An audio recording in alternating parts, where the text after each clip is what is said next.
I ended up in the hospital. My family never came, so I made them regret it. I never thought I'd be the kind of person to write something like this, but life has a twisted way of changing you. A year ago, I was lying in a hospital bed, hooked up to machines, scared out of my mind, and completely alone. My family knew where I was. They just didn't care enough to show up. Let me explain. I grew up in what most people would call a close-knit family. At least, that's the image we like to project. Sunday dinners, family photos, holiday gatherings, from the outside, it looked perfect. But under the surface, things were ugly. My parents always favored my older brother and younger sister. I was the middle child disappointment. No matter what I did, it wasn't good enough. When I got a decent job after college, I thought maybe things would change. I helped out with bills, gave money when my parents asked, and even paid off some of my sister's debts when she accidentally maxed out her credit cards. But instead of gratitude, I got criticism. You should be doing more, they'd say. Family comes first. Well, family sure as hell didn't come first the night I ended up in the ER. It happened after a late shift at work. I was driving home when a drunk driver ran a red light and smashed into my car. I woke up in an ambulance with my chest burning, ribs broken, and a concussion that made everything blurry. I was terrified. The first thing I asked was if someone had called my family. The EMT said yes, my parents and siblings had been notified. Relief washed over me. But when I got to the hospital, nobody came. Hours passed. I kept checking the clock, telling myself they were on their way. Every time footsteps echoed in the hall, I thought it was them. Nurses came and went, doctors updated me, but my bed stayed empty of visitors. When I asked the nurse if anyone had called for me, she shook her head. The next morning, I called my mom myself. She answered with an annoyed tone, like I was inconveniencing her. "Oh, you're fine," she said. "They wouldn't have released you if it was serious. Besides, your dad didn't want to drive all the way there at night. Gas is expensive, you know." Gas. Gas was the reason they didn't come see their injured son in the hospital. I hung up and felt something inside me snap. That was the moment I stopped being their doormat. When I was discharged 2 days later, no one came to pick me up. I limped into a taxi with bruises all over my body and a heart full of rage. While recovering, I made a decision: if they didn't see me as family, then I'd stop treating them like mine. But I wasn't just going to cut them off quietly, I was going to make them feel what I had felt. My revenge wasn't dramatic at first. It started small. I stopped answering their calls for money. When my sister begged me to co-sign a loan for her new car, I told her flat out no. When my parents asked if I could help pay for home repairs, I told them I was too busy recovering from that car accident they never cared about. But I didn't stop there. See, my job had one perk: I worked in finance. I knew things about credit, loans, taxes. Things my family was clueless about. And they were reckless with money. So when my parents started hinting they might need me to help with their mortgage, I acted like I was interested. I got all the details, every number, every overdue payment. Then I casually mentioned to a family friend, who loved gossip, just how deep in debt my parents were. Within weeks, the whole extended family knew. My parents' perfect image cracked wide open. As for my brother and sister, I let them destroy themselves.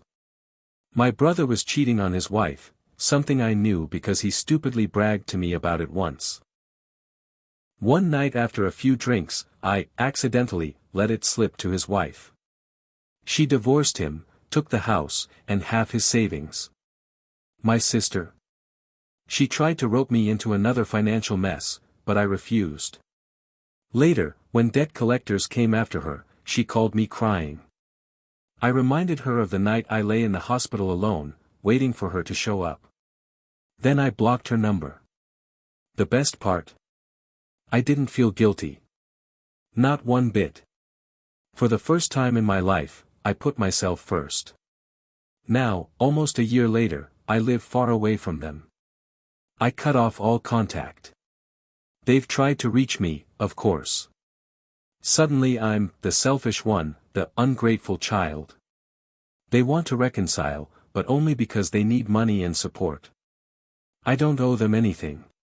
My revenge wasn't about yelling, fighting, or doing something illegal. It was about taking back my power. They abandoned me when I was at my weakest. I abandoned them when they needed me. And the best part? Unlike them, I don't lose sleep over it. Cutting them off wasn't enough, I wanted them to feel the same abandonment they gave me. After I blocked my sister's number, I thought maybe that would be the end of it. But if you've ever dealt with toxic family, you know it's never that easy. They don't disappear quietly. They claw, they guilt trip, they twist every situation to make you the villain. The funny thing is, when I was lying in that hospital bed, bruised and broken, I would have given anything just to see one familiar face. Even a few words like, "We're here for you." But they couldn't be bothered. Yet now that I was healthy enough to walk away, suddenly I was the selfish one for abandoning them. The hypocrisy burned me up. So I leaned into it. If they wanted to paint me as the villain, fine, I'd play the part. The first move, silence. I started by disappearing. No family dinners. No calls. No texts. I didn't even wish them happy holidays. For someone who used to bend over backward just to earn scraps of their approval, my silence was deafening to them. It took less than a month for the messages to start rolling in. "You're being dramatic. Family isn't perfect, but you shouldn't just cut us off. After everything we've done for you, this is how you treat us." Everything they've done for me. That line made me laugh so hard I nearly choked on my coffee. What had they ever done? Oh right, they gave me lectures, judgment, and abandonment when I needed them most. The second move, exposure. When silence didn't break me, they tried something new, pity campaigns. My parents began telling extended relatives that I was mentally unstable after my accident. According to them, the concussion must have scrambled my brain. I let them have their fun, for a while. Then I struck back. Remember those financial problems I mentioned? The overdue mortgage payments? I had all the documents. So I forwarded copies anonymously to my uncle, the one who always acted like the family accountant at gatherings. Within a week, everyone knew my parents were months behind and barely hanging on to their house. The gossip spread like wildfire. The same relatives my parents had bragged to about their perfect family now saw the cracks. My parents stopped attending gatherings after that. The shame was too heavy. My brother's downfall. If karma doesn't exist, I sure as hell made it exist. My brother had been cheating on his wife for over a year. He thought he was slick, sneaking around after work, deleting texts. But he wasn't smart enough to keep it off his work phone. One night, after a few too many beers, he showed me a photo that was, let's just say, not safe for married men to be sharing. I screenshotted it when he wasn't looking. I kept it tucked away, waiting. Months later, when he called me to yell about how I'd ruined mom and dad's reputation, I emailed that screenshot straight to his wife, along with timestamps of hotel bookings linked to his credit card. She didn't just leave him. She gutted him in the divorce. She took the house, half his retirement fund, and left him renting a one-bedroom apartment with a mattress on the floor. The best part? He still doesn't know I was the one who tipped her off. He thinks one of his side pieces ratted him out. My sister's collapse. My sister was a leech, plain and simple. She treated life like a game where someone else always picked up the bill. When her credit card debt ballooned out of control, she assumed I'd do the right thing and bail her out again. This time, I refused. When the collectors started hounding her, she called me sobbing, saying, "You don't understand, they're threatening to take me to court." I reminded her of the night I was alone in the hospital, waiting for her to show up. Her exact words back then had been, "It was late, and I didn't feel like driving." So I said, "Yeah. I don't feel like helping." Then I hung up.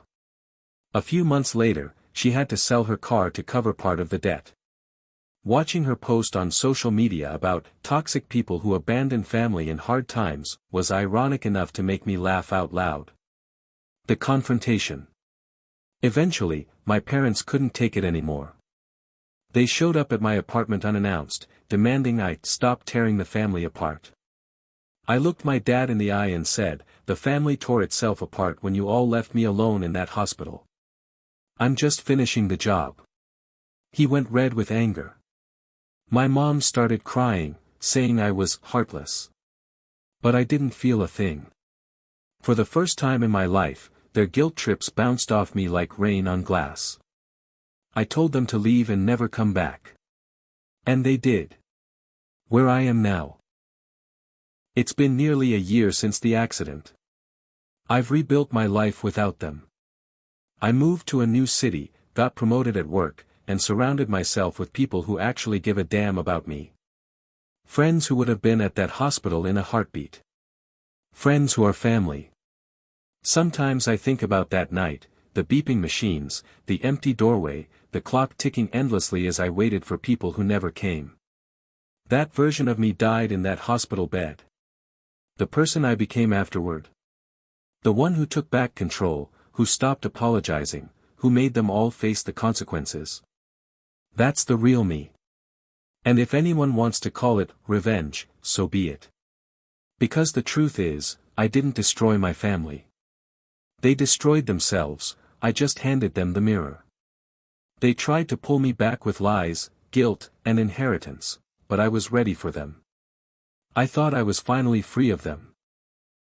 After cutting ties, moving away, and building a life without their constant drama, I felt like I could breathe for the first time. But toxic people don't let go easily. When they realize they can't control you anymore, they try new tactics, and my family was nothing if not manipulative. It started small, with messages from random relatives I barely talked to. My aunt texted, "Your mother isn't well. She needs you." A cousin DM'd me on Facebook saying, "You should visit before it's too late." For a split second, I felt that old pang of guilt. But I also remembered the ER. I remembered my mother's voice dismissing my pain because gas was too expensive. I remembered lying alone, desperate for anyone to care. So I ignored the messages. The sick parent act. A month later, I got a letter in the mail. Handwritten.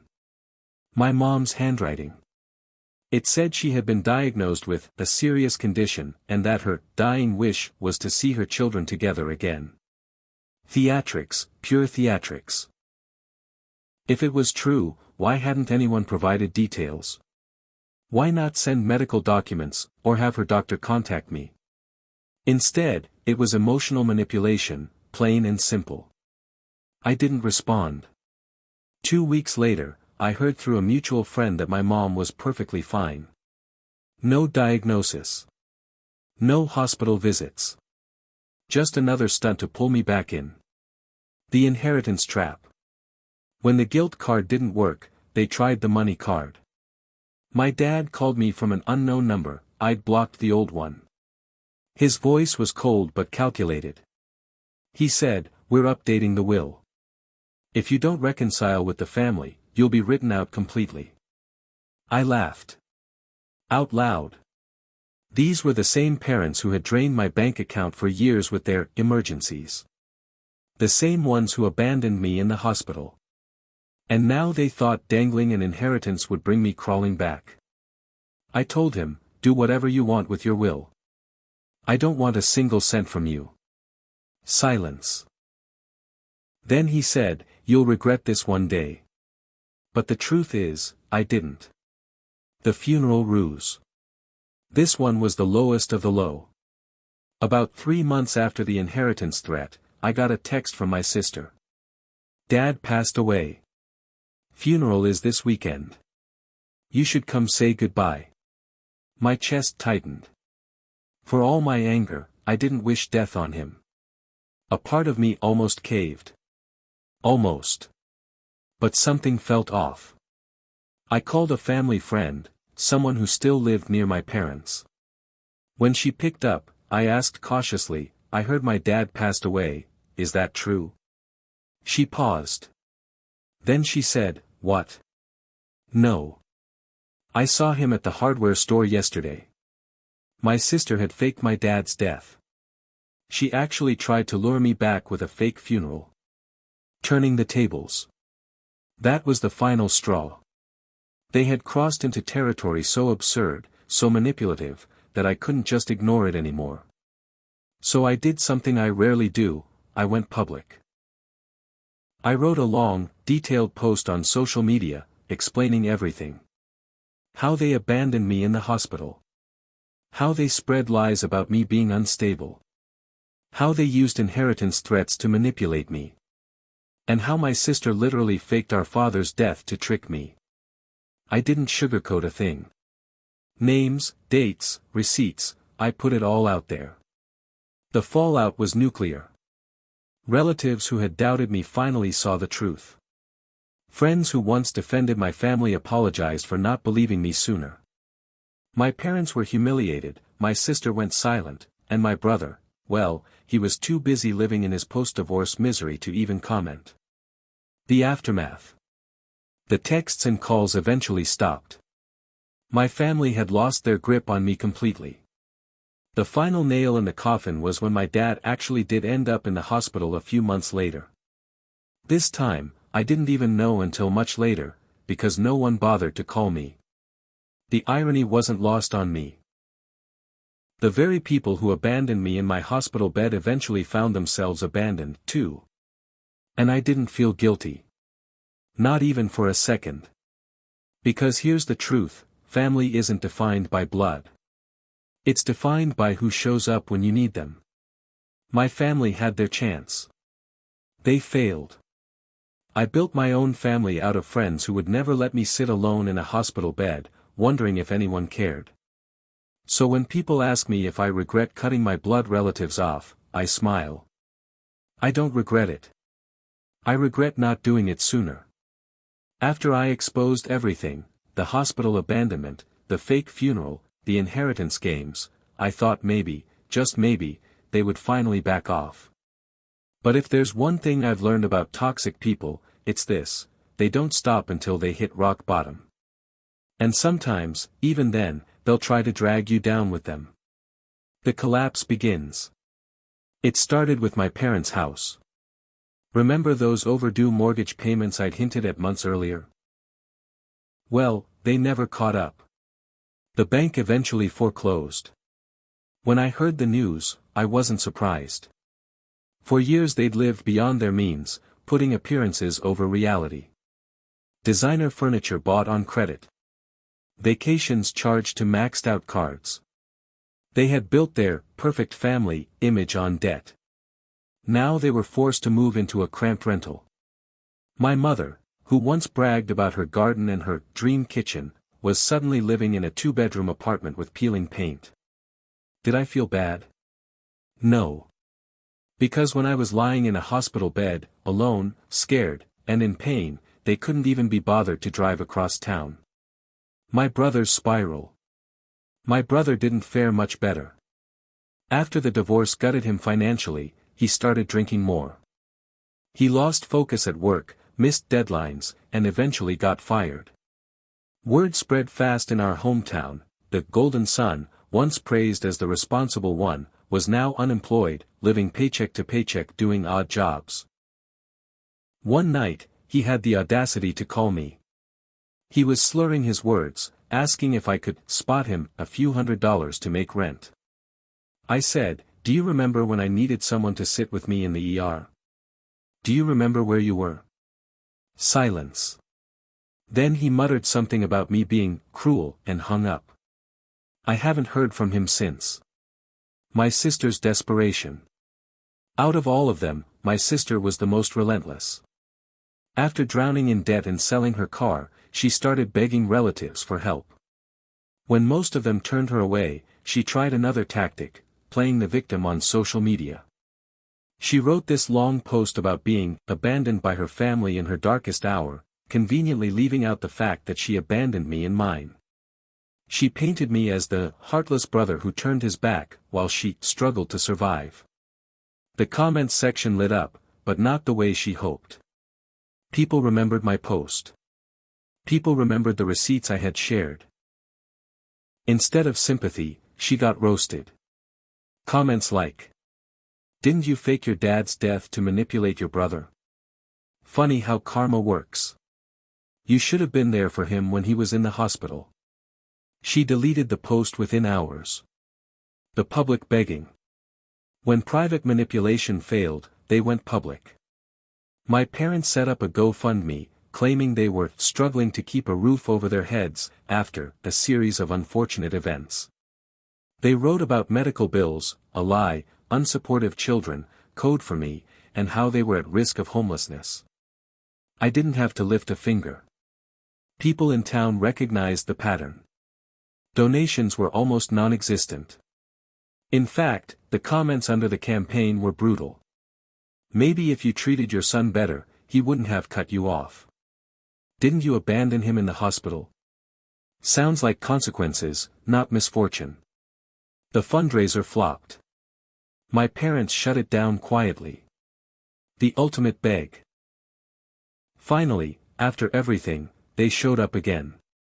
All three of them. My parents and my sister. Not at my door this time, but at my workplace. They actually had the nerve to sit in the lobby, waiting for me to come out. My co-workers were buzzing, whispering about the family drama unfolding in reception. When I walked out, my mom burst into tears. My dad muttered something about starting over. My sister tried to hug me. And I just stood there. Calm. I said, the last time I was in a building like this, it was a hospital. I was alone, terrified, and waiting for family who never came. That was the day you lost me. There's no starting over. My dad tried to guilt me. My mom tried to cry louder. My sister begged, saying, "We're all we have left."